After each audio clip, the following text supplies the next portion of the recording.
首先准备适量的排骨，清洗干净，放入锅内焯下血水。今天分享的面条新吃法特别好吃，喜欢的话可以试一下。准备适量的大葱、大蒜、生姜，切开备用。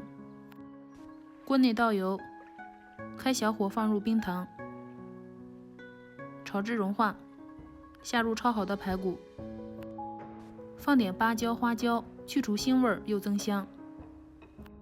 再放入葱姜蒜，翻炒均匀，加入老抽，炒至上色。准备1瓶啤酒，倒入排骨里面。家里是2个人吃饭，只用了1瓶啤酒，大家可以参考一下。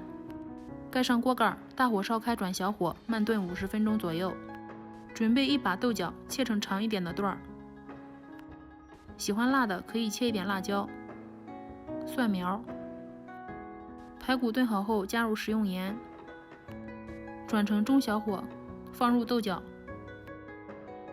盖上锅盖，焖15分钟。15分钟过后，上面铺上1层挂面，盖上盖子，焖25分钟左右。中途翻个面，这样做面条会更入味儿。期间如果觉得汤汁不够的话，可以适当加一点开水。盖盖再焖10分钟。最后面条和菜搅拌均匀，盖上锅盖再焖5分钟。出锅前根据个人口味加一点辣椒就可以了。这样做的啤酒焖面是不是酒足饭饱的意思？吃了之后开车会不会查酒驾？